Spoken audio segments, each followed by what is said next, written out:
like you. Okay. Here we go.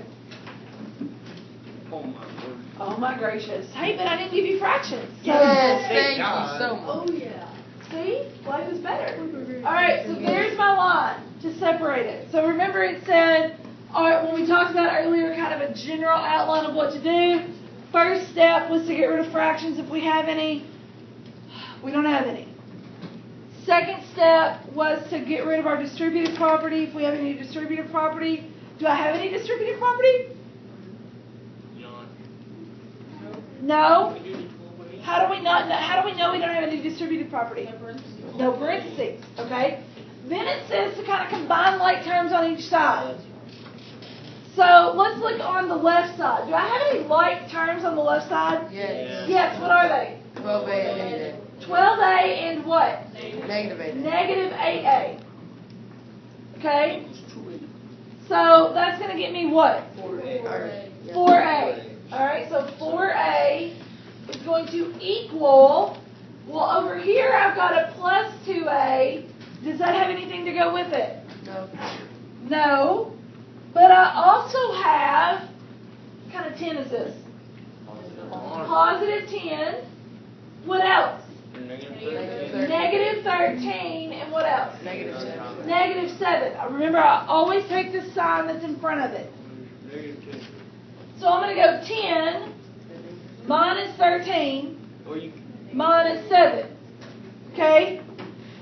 Which is going to, or I could just go 10 minus 20, right? If you want to combine those. Either way, I'm going to get what? Negative 10. And then guess what happens? I just keep my plus 2A because there's nothing to go along with it. So I just bring it back down. Now, could I have written 2A minus 10? Yes. Yes. Okay, as long as each term keeps the correct symbol, I could have written that. Okay, so if I wanted to keep the 2A and then put minus 10, the 2A is positive, the 2A is positive, the 10 is negative, the 10 is negative. So it's going to work. Does that make sense? Okay. Now, what am I solving for? I'm solving for A. So I've got to use my inverse operations to get A together. So there's a 4A. Here's a positive 2A. Which one do I want to inverse? Which one do I want to inverse? Yeah. The positive 2A. Why do I want to inverse the positive 2A? Because the 10's over there. Well. Because if you're subtracting 4A on that side, then you'll get a negative number, which will have to be, you'll have to move it, one of the other numbers to the other side so that it can be. Okay, so I really want the A's to be on one side by themselves, right? Well, this one's already hanging out by itself. Everybody agree? This one's got a negative 10 with it. So if this one's already by itself, why don't I just have that one join it? Right? That's one of the main reasons. The second reason is because if I get rid of this 4A, I'm going to have a 0 over here. Is it okay to have a 0? No. Well, yes. Yes. But what that would mean is I'm going to have 0 is equal to negative 10 plus or minus some sort of A, right? So then I would have to move the 10 back over. So really I'm just making it harder on myself. Instead of moving one thing, I'd have to move two things, right? That just makes life harder. Remember, we're trying to think smarter, not harder. So let's move this 2A. How do you want to move a 2A? Or I say move, I really mean inverse. Subtract 2A. I'm going to subtract 2A. How did you know to subtract? Because it's addition. And the inverse of addition is subtraction. So then I'm going to come over here and do 2A. What's 4A minus 2A?